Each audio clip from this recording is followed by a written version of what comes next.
Assalamualaikum warahmatullahi wabarakatuh. Selamat siang teman-teman semua. Pada kesempatan kali ini, saya, Sania Usma Tausi, akan mempresentasikan mengenai kelebihan dan kekurangan instrumen penilaian non-tes. Mungkin teman-teman semua sudah tahu bahwa instrumen penilaian itu terdiri dari dua jenis. Yang pertama ada tes dan yang kedua ada non-tes.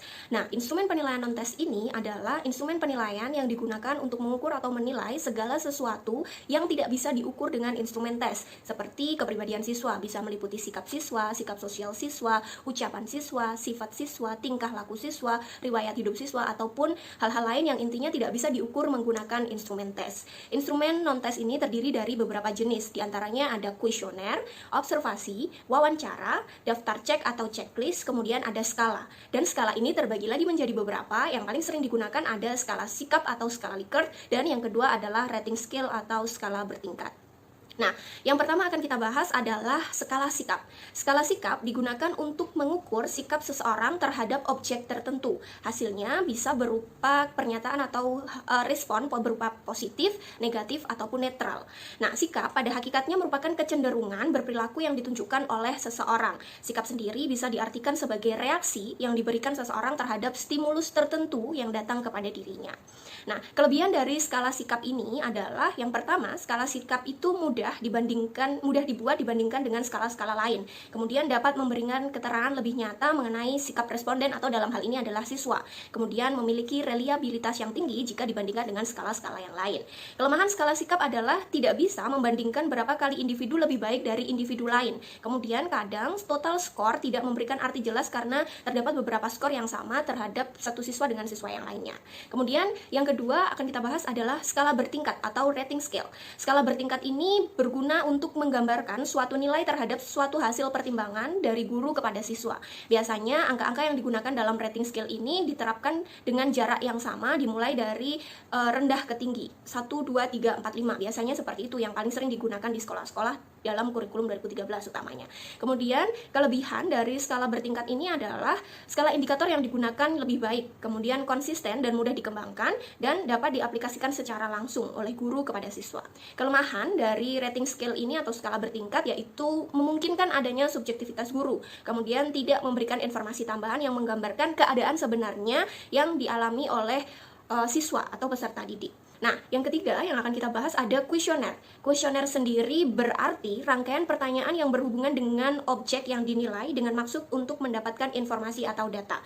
Kuesioner sendiri juga sering kita kenal sebagai angket yang berisi daftar-daftar pertanyaan yang harus diisi dan yang akan diukur oleh guru kepada siswa. Jadi, guru memberikan angket, siswa mengisinya, begitu. Kemudian dari segi jenis, kuesioner sendiri terbagi menjadi 3 jenis. Yang pertama ada kuesioner tertutup, kuesioner terbuka, dan kuesioner gabungan. Nah, kelebihan dari kuesioner yaitu yang pertama, setiap anak dapat memperoleh sejumlah pertanyaan yang sama. Gitu. Jadi kalau si A dapat 10 pertanyaan di kuesionernya, si B juga 10 di pertanyaannya. Sehingga memungkinkan adanya keadilan atau objektivitas yang lebih tinggi. Kemudian ada pengaruh subjektif dari guru dapat dihindarkan. Gitu. Kemudian dapat memperoleh data dari sejumlah anak yang banyak dalam waktu yang sama atau waktu yang singkat gitu. Jadi lebih efisien dan efektif diterapkan kepada siswa. Kemudian kelemahan dari kuesioner juga ada 3. Yang pertama, ada kemungkinan bahwa angket atau kuesioner ini tidak dapat dikumpulkan semua karena mungkin beberapa siswa enggan mengumpulkannya dan biasanya mungkin karena jumlahnya banyak guru luput ketika proses pengumpulan ini. Kemudian anak merasa bebas menjawab sehingga kadang tidak dijawab atau menjawab tidak sesuai dengan kenyataannya gitu. Kemudian ada pertanyaan yang diberikan melalui angket adalah terbatas begitu. Kemudian yang selanjutnya adalah instrumen penilaian non-tes checklist atau daftar cek gitu kan. Nah, ini berisi deretan pertanyaan yang biasanya berupa kalimat singkat di mana responden cukup membubuhkan tanda cocok pada pilihan yang sesuai dengan mereka gitu. Siswa hanya tinggal mencontreng-contreng biasanya kalau daftar cek atau checklist ini. Nah, kelebihan dari checklist ini adalah ekonomis, mudah pengadministrasiannya dan terstandarisasi. Itu artinya sudah sesuai standar dan bisa digunakan. Kelemahan dari checklist adalah memungkinkan adanya bias dari penilai dan penggunaan bobot yang tidak tepat seringkali. Nah, yang kemudian selanjutnya adalah instrumen penilaian non-tes wawancara. Wawancara sendiri merupakan proses interaksi atau percakapan antara guru dan siswa yang dilaksanakan baik secara langsung ataupun tidak langsung. Selain itu, wawancara ini merupakan metode untuk menjawab pertanyaan dari siswa dengan proses tanya jawab sepihak. Kenapa dikatakan sepihak? Karena di sini hanya guru yang akan memberikan pertanyaan. Siswa diharuskan untuk memberikan jawaban. Seperti itu. Wawancara sendiri biasanya digunakan dalam proses tes lisan gitu kan, dalam ketika guru menilai kompetensi apa yang dicapai oleh siswa gitu, yang tidak bisa diukur dengan instrumen tes sekali lagi ya. Kemudian ada beberapa jenis wawancara sebenarnya. Nah, wawancara sendiri ada yang wawancara terencana terstruktur, wawancara terencana tidak terstruktur, dan ada wawancara bebas gitu. Nah, kelebihan dari wawancara sendiri yaitu dalam hal ini bisa diaplikasikan secara luas, di mana guru bisa mengajukan pertanyaan sesuai dengan situasi yang mungkin saat itu sedang dihadapi oleh siswa tersebut. Kemudian jawaban tidak dibuat-buat oleh orang lain, tetapi mempertemukan antara penanya dan penjawab secara langsung gitu. Jadi jawabannya dari sumber pertama atau mungkin bisa kita bilang sebagai sumber primer. Kemudian dapat ditanyakan hal-hal yang rumit dan mendalam yang mungkin tidak bisa digunakan dalam instrumen-instrumen lain gitu. Jadi hal-hal yang mungkin baru muncul, pertanyaan-pertanyaan yang baru muncul ketika guru menghadapi situasi wawancara ini. Kemudian mengetahui perilaku nonverbal siswa, misalnya rasa suka atau mungkin tidak suka ketika siswa diajukan pertanyaan tersebut gitu. Kemudian kelemahan wawancara adalah memerlukan banyak sekali waktu dan tenaga jika dibandingkan dengan instrumen lain. Kemudian memungkinkan adanya kesalahan bertanya dan kesalahan dalam menafsirkan jawaban gitu. Kemudian keberhasilan wawancara sangat tergantung pada kepandaian pewawancara atau dalam hal ini adalah guru gitu. Jangan sampai ketika guru melakukan proses wawancara ini, guru tiba-tiba blank, lupa apa yang harus ditanyakan dan lupa apa yang harus dilakukan gitu. Kemudian yang selanjutnya ada observasi. Nah, observasi sendiri adalah suatu teknik yang digunakan dengan melakukan pengamatan. Pengamatan tersebut dilakukan secara teliti dan kemudian dicatat secara sistematis oleh guru. Observasi bisa berupa observasi partisipan dan observasi non-partisipan gitu. Nah, kelebihan observasi yaitu guru bisa melakukan observasi ini untuk mengamati berbagai jenis fenomena yang mungkin terjadi di dalam kelas gitu. Sehingga ini sangat fleksibel gitu. Jadi guru bisa dalam segala keadaan bisa melakukan observasi ini. Kemudian, observasi cocok untuk mengamati perilaku peserta didik yang sedang melakukan suatu kegiatan. Banyak hal yang tidak dapat diukur dengan tes, tetapi lebih tepat diukur dengan menggunakan observasi. Kemudian, tidak terikat dengan laporan pribadi. Kelemahan observasi yaitu seringkali pelaksana observasi terganggu oleh keadaan, situasi kondisi yang mungkin tidak memungkinkan untuk melakukan observasi. Gitu. Kemudian, biasanya masalah pribadi sulit diamati. Ketika siswa mungkin memiliki masalah pribadi, terlihat murung, terlihat tidak bersemangat, itu tidak bisa diamati, tidak bisa diketahui alasannya hanya dengan melakukan observasi gitu kan. Jadi perlu ada instrumen penilaian lain mungkin seperti non-tes, seperti wawancara dan lain sebagainya. Kemudian jika yang diamati memakan waktu lama, maka observer sering merasa jenuh gitu. Kemudian yang akan kita bahas selanjutnya adalah penilaian non-tes pada kurikulum prototype. Sebagaimana kita tahu dan teman-teman pasti sudah mengenal, kurikulum prototype sendiri merupakan kurikulum yang diwacanakan oleh pemerintah awalnya sebagai kurikulum darurat karena pandemi Covid, dan saat ini di tahun 2022 sebenarnya mulai diwacanakan atau dicanangkan sebagai kurikulum yang mungkin diaplikasikan setelah kurikulum 2013 gitu. Artinya kurikulum prototype ini sebenarnya adalah kurikulum penyempurnaan dan penyederhanaan dari kurikulum 2013 sendiri gitu. Nah, pada dasarnya teman-teman, setelah saya membaca beberapa sumber, diketahui bahwa instrumen penilaian non-tes yang digunakan di kurikulum 2013 itu tetap bisa diaplikasikan atau masih sama jika diterapkan di kurikulum prototype gitu. Jadi, yang tadi sudah saya sebutkan pada dasarnya bisa digunakan kembali dan tetap digunakan di kurikulum prototype ini. Hanya saja yang membedakan antara kurikulum 2013 dan kurikulum prototype adalah paradigma penilaian yang digunakan dalam kurikulum ini gitu. Nah, contohnya misal di kurikulum ke-13, instrumen-instrumen yang non-tes yang tadi saya sebutkan biasanya digunakan untuk mengukur ranah afektif ataupun psikomotorik gitu. Karena di kurikulum 2013 ketiga ranah ini dipisah-pisah. Sedangkan di kurikulum prototype ketiga ranah ini dijadikan satu menjadi satu, sehingga proses penilaian pun juga berlangsung menjadi satu. Sehingga kemudian yang kedua yang harus diketahui lagi adalah di dalam kurikulum prototype ini guru harus melibatkan siswa dalam proses assessment, yang dalam hal ini adalah penilaian artinya. Jadi guru harus melibatkan peserta didik dalam proses penilaian mereka. Bisa penilaian diri sendiri, penilaian antar teman, refleksi diri, dan pemberian umpan balik antar teman itu tadi gitu. Sehingga jenis-jenis penilaian yang tadi saya sebutkan, baik itu penilaian diri sendiri, penilaian antar teman, ini tentu membutuhkan instrumen non-tes. Yang biasanya digunakan adalah checklist, kemudian penilaian diri sendiri, rating scale, ataupun skala sikap itu tadi. Nah, assessment sendiri dalam kurikulum prototype ini merupakan proses pengumpulan dan pengolahan informasi untuk mengetahui kebutuhan belajar, perkembangan, dan pencapaian hasil belajar peserta didik gitu. Nah, di dalam kurikulum prototype ini pada dasarnya ada 3 jenis assessment yang dilakukan oleh guru. Assessment ini assessment as learning, assessment for learning, dan assessment of learning.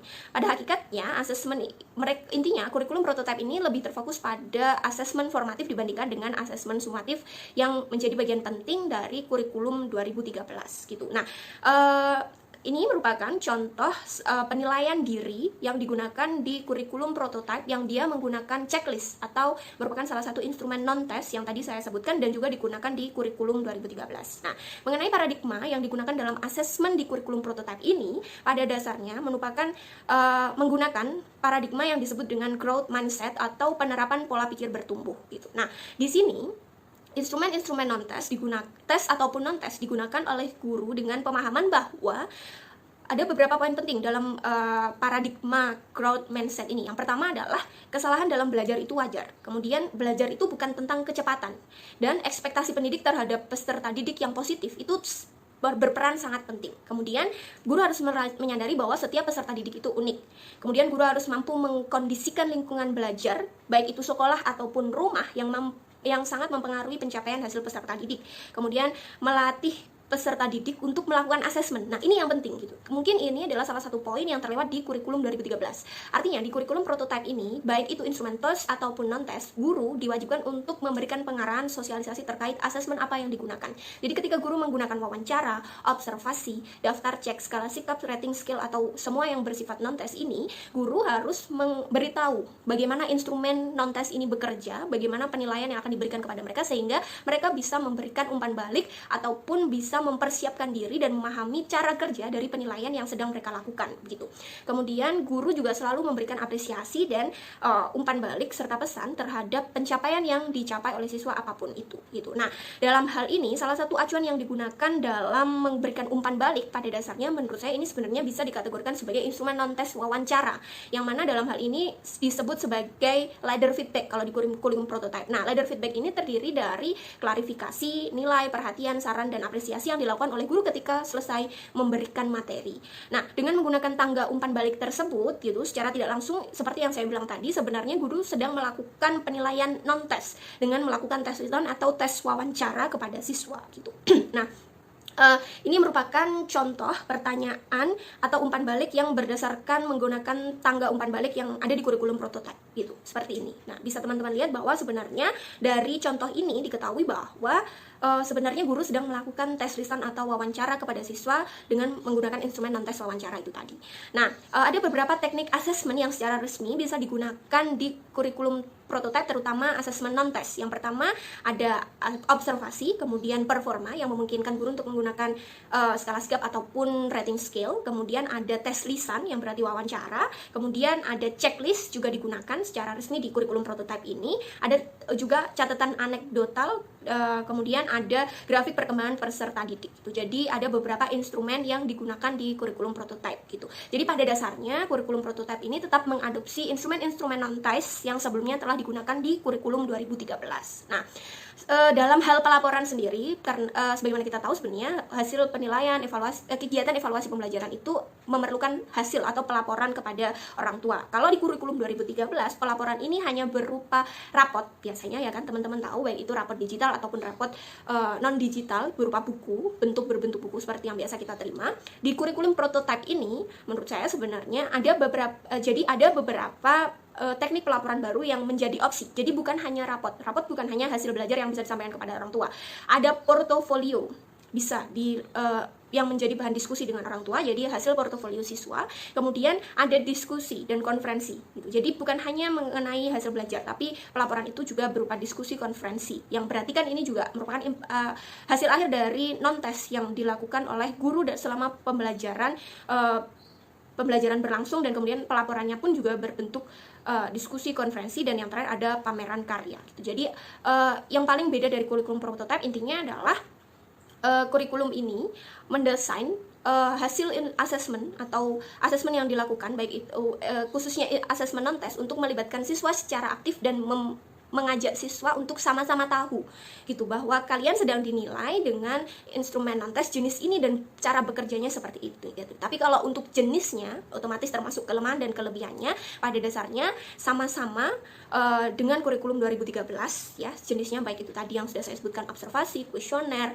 checklist, wawancara dan lain sebagainya itu tetap sama. Hanya paradigma penilaiannya yang berbeda gitu. Jadi bagaimana guru memandang siswa sebagai seseorang yang dinilai dan bagaimana siswa memandang dirinya sendiri sebagai seseorang yang dinilai dan dinilai serta memandang teman-teman mereka yang ternyata juga harus mereka nilai dan mereka amati sebagai bentuk feedback dari proses pembelajaran sehingga diharapkan kurikulum prototipe ini memberikan kualitas mutu pembelajaran yang lebih baik gitu. Sehingga tujuan pembelajaran dapat tercapai secara maksimal gitu. Mungkin itu yang bisa saya sampaikan. Terima kasih atas perhatiannya. Mohon maaf apabila ada kekurangan. Wassalamualaikum warahmatullahi wabarakatuh.